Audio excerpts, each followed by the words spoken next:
شہریار بخش آج دوسرے شہر اپنی میٹنگ کے لیے گیا تھا۔ گل رانیہ اور اینی اس بڑے سے محل نما گھر میں اس وقت اکیلے تھے۔ رات کے 12 بجے اچانک سے سبھی گھر کی لائٹس بند ہو گئیں تو وہ ڈر گئیں۔ میڈم میں دیکھتی ہوں، میڈ جو وہیں موجود تھی اس نے کہا۔ ٹھیک ہے، وہ اینی کو اپنے سینے سے لگا کر بولی تو وہ میڈ اس کی بات سن کر وہاں سے چلی گئی۔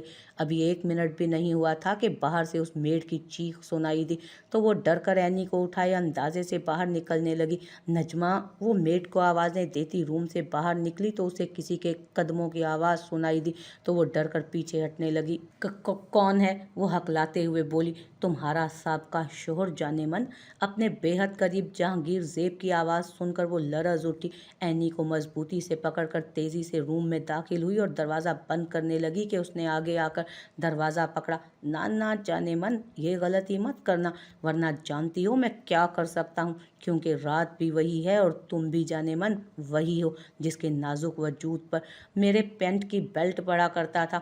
اوف، درد بھری سسکیاں وہ آج بھی میرے کانوں میں گونج کر رقص کرتی ہیں۔ اس وقت تم جتنا چیخو گی مجھے اتنا مزہ آئے گا۔ جہانگیر زیب نے آگے بڑھ کر اینی کو اس کے ہاتھوں سے لیا اور پیار کرنے لگا۔ تبھی اچانک لائٹ آ گئی تو سامنے اپنی بیٹی کو اس کی گود میں دیکھ وہ خوف زدہ ہوئی۔ کچھ دیر بعد اینی اپنے باپ کی گرفت میں سو چکی تھی۔ جانے من، اسے پیار سے جا کر لٹا آؤ، وہ اینی کے سر پر پیار کرنے کے بعد اسے گل رانیہ کے آگے کرتے ہوئے بولا، جو ساکت نظروں سے اسے دیکھ رہی تھی۔ اسے کھڑے دیکھ وہ غصے سے ہلکی آواز میں گرایا، کچھ کہہ رہا ہوں تم سے میں جانے من، کیا اپنے دوسرے شوہر کے ساتھ رہ کر اب بہری ہو گئی ہو؟ وہ اس کی جانب دیکھ رہی تھی، اس کی گراہٹ پر ڈری اور آگے بڑھ کر اینی کو اس سے لے کر خاموشی سے اس کے کاٹ میں لٹا کر مڑی۔ کیوں آئے ہو تم یہاں اس وقت؟ اب کہ وہ سخت نظروں سے اسے دیکھتے ہوئے غصے سے پوچھنے لگی، کیا میں نہیں آ سکتا اپنی سابقہ بیوی سے ملنے جانے من؟ وہ معنی خیزی سے اس کے بدلے نازک سراپے کو دیکھتے ہوئے بولا، نہیں۔ یہ لفظ کہہ کر وہ اسے شدید غصہ دلا گئی۔ وہ سخت غصے سے آگے بڑھا اور اسے گردن سے پکڑ دیکھنے لگا۔ کیوں نہیں آ سکتا میں اپنی سابقہ بیوی سے ملنے؟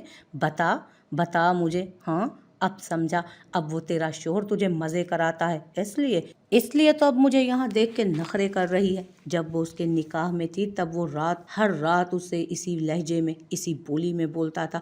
وہ اس کی گرفت میں تڑپتی خود کو چھڑا رہی تھی، تبھی اس نے بیڈ پر اسے زور سے دھکا دیا۔ یہ تم کیا کر رہے ہو؟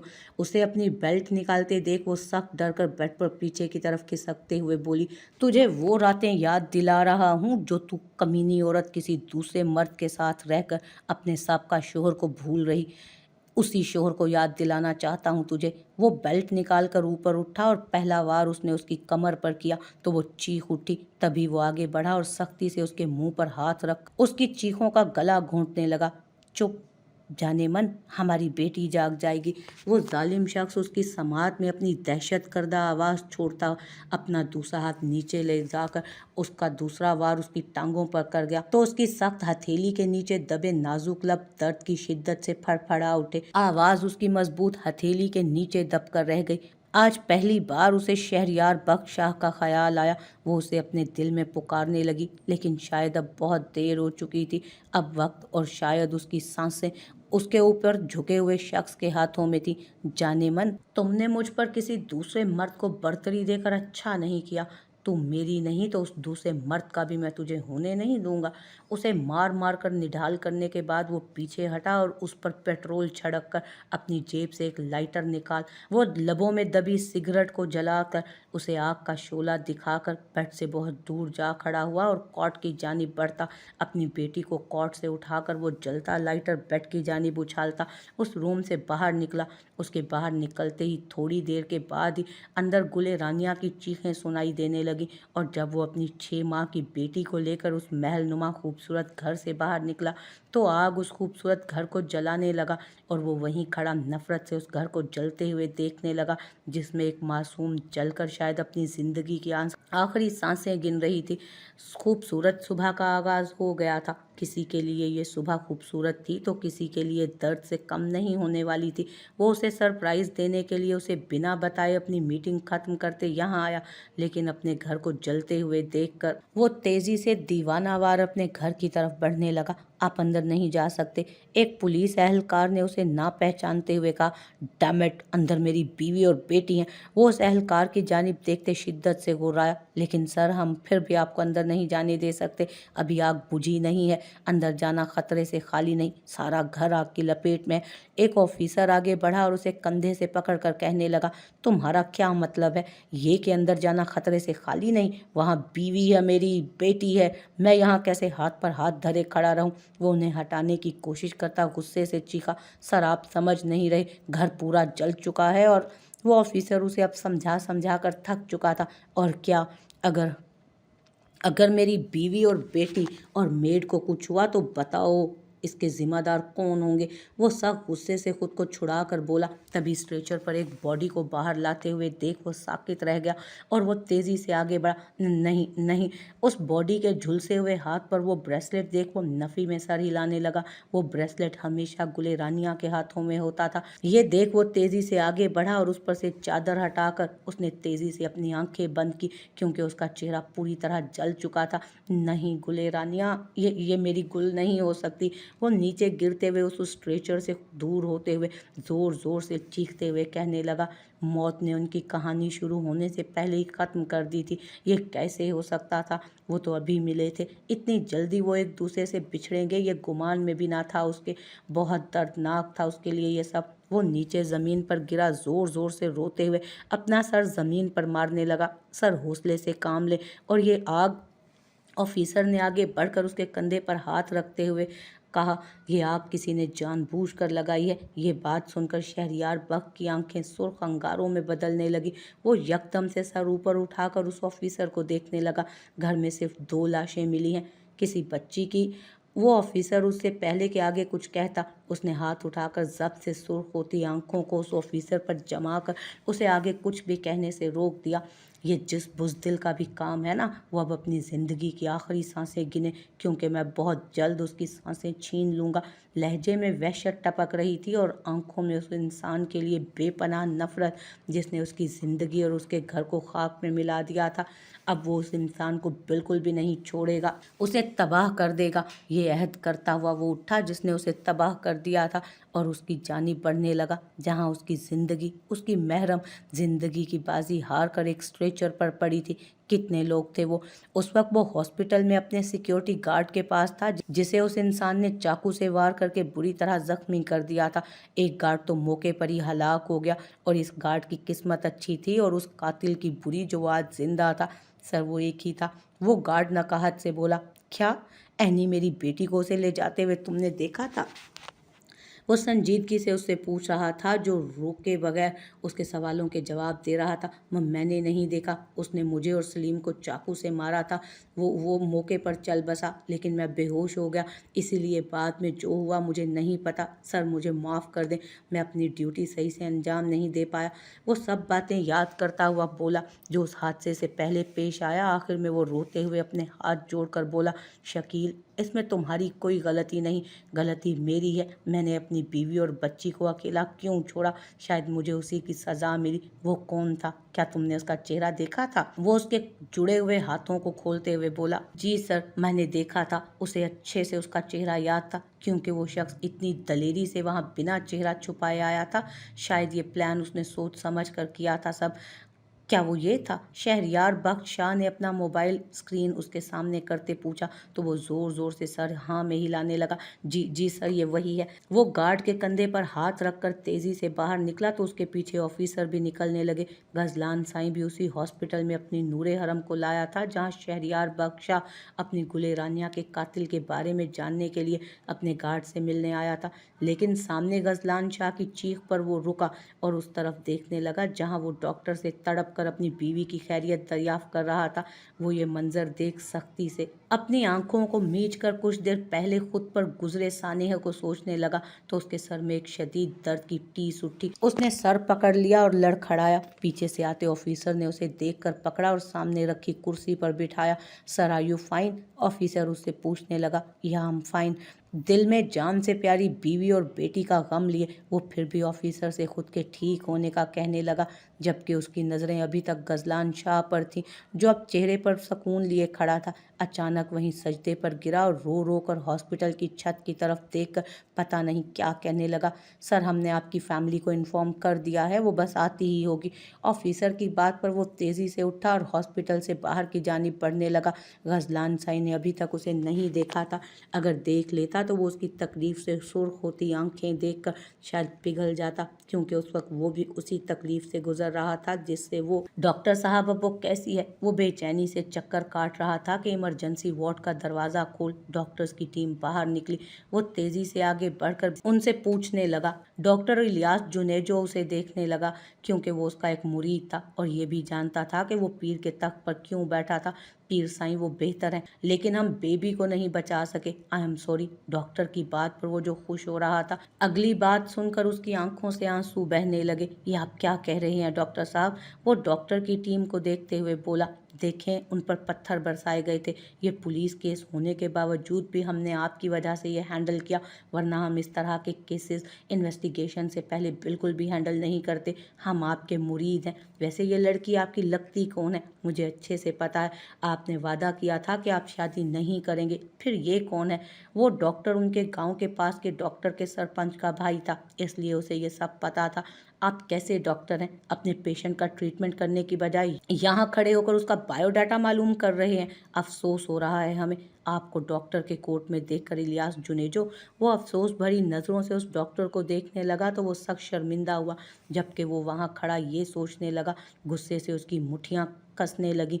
उन शाह हवेली और गांव वालों की वजह से हमेशा उसे दर्द ही मिलता था। उस नेक शरीफ खूबसूरत नौजवान के अपनों ने, उसके सगे खून के रिश्तों ने उसे दुख, बेतबारी, नफरत देकर उसे आज एक दरिंदा बना दिया था।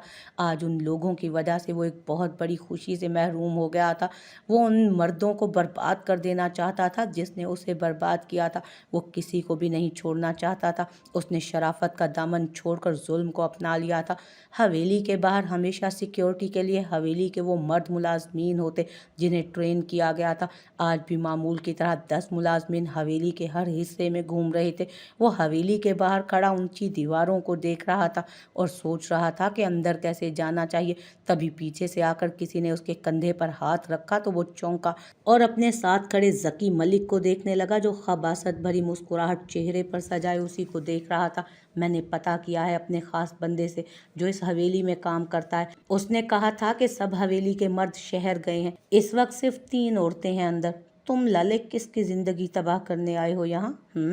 जकी मलिक ने रजालतपन से कहकर अपने सीने पर हाथ फेरा तो वो दरिंदा सिफ्त इंसान जो अपनी आंखों में बदले की आंख लिए खड़ा था उसे देखने लगा। जिसने मुझे तबाह किया था ना, उसकी ज़िंदगी तबाह करने मैं यहाँ आया हूँ। उसे ज़िंदगी से नफ़रत करने पर मजबूर कराने आया हूँ।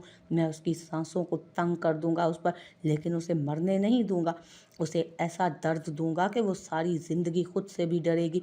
वो सख्त होलनाक लहजे में कहता अपनी वहशत कर देती सर्द आंखों से हवेली की दीवारों की ऊंचाई को देखकर अंदर जाने के लिए पर तोलने लगा। उसका दिल उसके पास जाने के लिए इतना मचल रहा था कि उसके दिमाग में उस वक्त कोई भी प्लान नहीं आ रहा था। लाले, क्या इस बार मुझे भी मौका मिलेगा? जक्की ने खबासत से अपने होंठों पर जुबान फेरते हुए कहा तो वो शदीद गुस्से से उसे पीछे दीवार से लगाकर उसकी गर्दन के गिर्द अपने मजबूत कंधे को रख जोर से दबाकर उसे देखने लगा, जिसकी आंखें बाहर उबलने को तैयार थी। वो तड़प कर अपने हाथ से उसके कंधे को हटा रहा था। वो सिर्फ मेरा शिकार है, उसे फ़कत मैं शिकार करूँगा। इस बार मुझे किसी की भी मदाखलत जहर लगेगी। और पता है ना, तुम जानते हो ना, अगर कोई मेरे सामने आकर खड़ा होता है तो मैं उसके साथ क्या करता हूँ। वो उसकी गर्दन पर दबाव बढ़ाता किसी साइको इंसान की तरह बोला था। वो सच में साइको केस बन चुका था और उसे साइको बनाने वाली तो चली गई, लेकिन अपना निशान उस पर छोड़ गई। वो अपनी हवस पूरी ना होने की वजह से पागल हो रहा था और सही गलत में फ़र्क तो वो पहले ही भूल चुका था। अब जो वो करने जा रहा था ना, उसके दिल में डर था, ना अपने घर की इज्जत पामाल करने का कोई खौफ। ना उसे कोई फिक्र थी। बस उसके दिमाग में ये चल रहा था कि उसे बर्बाद करना। तो ठीक है लाले की जान, तू तू जो चाहता है वही करूँगा मैं, तो बस तू तू मुझे तो छोड़। जकी उसकी गिरफ्त में फड़फड़ा रहा था। आखिर उसे कुछ समझ में ना आया तो रोते हुए बोला, एक शर्त पर तुम्हें छोड़ रहा हूँ, तुम मेरे पीछे नहीं आओगे। अभी सिर्फ गर्दन पर अपने हाथों का निशान छोड़ा है ना, बाद में तुम्हारी पूरी गर्दन तुम्हारे मुर्दा हाथों में थमा दूंगा। उसे धमकी देते वो संजीदगी से हवेली की तरफ मुड़ा और तेजी से आगे बढ़ा। दीवार फलांग कर अंदर की जानिब कूदा, ये जाने बगैर कि आज उसकी जिंदगी, उसकी दरिंदगी का ये आखिरी दिन है। जकी मलिक उसके नज़रों से गायब होते ही शदीद नफरत से उस दीवार की तरफ देखने लगा जहाँ से अभी वो गायब हुआ था। लाले की जान, ये तेरी अय्याशी का आज आखिरी दिन है। जाकर जितना करना है तूने आज की रात मजा कर। कल दिन का उजाला होते ही तेरी अय्याशी का राज इस हवेली वालों पर और इस पूरे गांव वालों पर और साथ तेरी उस कुतिया की भी जिसने उस बेकसूर को बर्बाद किया था। आज तुम दोनों का सच खुल जाएगा और ये मैं सिर्फ अपने लिए कर रहा हूँ। मुझे पता है तू भी अपनी उस मुर्दार खोर रखेल की तरह मुझे किसी दिन ज़रूर डसेगा और उसका अंजाम तो उसे मिल गया, लेकिन तेरे को कुछ करने से पहले ही मैं तेरे अंजाम तक पहुंचा दूंगा। वो सिगरेट निकाल कर होंठों से लगाते हुए गुस्से से खुद से कहता वहां से जाने लगा। अपना अगला कदम भी तो उसे उठाना था ना, लेकिन वो ये सब सिर्फ अपने लिए कर रहा था। उसके दिल में किसी के लिए रहम नहीं था, ताकि अंदर उस दरिंदगी का शिकार होने वाली मासूम लड़की के लिए भी नहीं, जो उस दरिंदे की दरिंदगी का शिकार होने वाली थी। दूसरी तरफ फातिमा शाह अम्मा साईं को देखने उनके कमरे में, उन्हें देखने के बाद बाहर निकली और सीधी अपने रूम की जानिब बढ़ी, ये जाने बगैर कि उसकी बर्बादी बेसब्री से उसका इंतजार कर रही है वहाँ। उस वक्त हवेली में अम्मा साईं, फातिमा शाह और जैनब शाह के अलावा 10 मुलाजमीन थे। बाकी सब मर्द शहरियार बख्श शाह के पास गए थे उसे यहाँ लाने के लिए। तुम यहाँ? तुम तो जेल में बंद थे ना, फिर यहाँ कैसे आए? फातिमा शाह जब अपने रूम में दाखिल हुई तो सामने बेड पर बैठे शख्स को देख वो साकित रह गई। फिर गुस्से से आग बबूला होकर उससे पूछने लगी, वहाँ अंदर रहकर मेरा अंदर अंदर तक जल रहा था, सोचा यहाँ आकर कुछ जलन कम कर लूँ। वो हवस भरी नज़रों से उसकी बड़ी सी चादर में छुपे नाजुक सरापे को देखते हुए बोला। फातिमा शाह उसकी नज़रों में हवस देखती साकित रह गई। अली, क्या क्या क्या तुम वही नकाबपोश दरिंदे हो जो 1 साल से मासूम लड़कियों की इज्जत रात के अंधेरे में उजाड़ रहा है?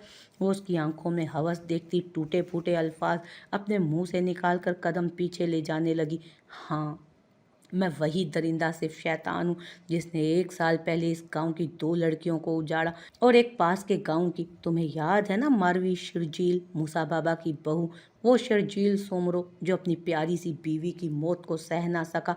मैंने उसकी खूबसूरत बीवी, उसकी इज्जत मैंने उसकी बारात उसके गांव से यहाँ हमारे गांव में लूटते वक्त लौटा था और मुझे शर्जील पर सिर्फ उस पर अफसोस होता है। वो बेचारा अपनी बीवी के गम में आजकल पागलों की तरह गांव की हर गली में उसे आवाज़ें देते दिन रात फिरता है, मगर मैं भी क्या करूं? अगर मैं अपनी ज़रूरत पूरी ना करूं तो मैं मर जाऊंगा। आज उस दरिंदे का शिकार पता है कौन है? वो तेज़ी से बेड से उठा और उसके सामने खड़े होकर उसे बगौर देखते अपनी असलियत एक एक करके उसके सामने खोलने लगा, जिसे सुनकर फातिमा शाह की स्याह गजाली आंखों में उसके लिए नफरत का जज्बा पैदा होने लगा। वो शदीद नफरत से उसे देखने लगी। तुम हो मेरी जान, आज तुम मेरे अंदर के जलते उस बदले की आग को अपनी इस जवानी से बुझाओगी। चादर के गिर्द छुपे उसके नाजुक सरापे को खबासत से देखते वो मजीद आगे बढ़ते हुए बोला। फातिमा शाह उसे खुद से करीब देखकर खौफजदा होती पीछे हटने लगी, लेकिन उस दरिंदे ने उसकी कोशिश को सराहते आगे बढ़कर झटके से उसकी चादर को उसकी नाजुक सरापे के ऊपर से खींचकर दूर उछाला। तुम्हारे साथ ये सब करके मुझे बेहद मज़ा आने वाला है, क्योंकि वो मज़ा उन सब में नहीं था जो तुम में है। क्योंकि यहाँ हवेली में मैंने क्या, वो तुम्हारे मरे भाई ने भी शायद आज तक तुम्हारे बाल तक नहीं देखे होंगे कि किस रंग के हैं, लंबे हैं या छोटे। लेकिन अफसोस फातिमा, ये सब चीज़ें तुम्हारे शोहर से पहले ये दरिंदा देख रहा है। उसकी नज़रों से खौफजदा होती फातिमा शाह अपने दोनों नाजुक गोरे हाथों को बुरी तरह से अपने धड़कते दिल पर रखे खड़ी बुरी तरह से लरज रही थी।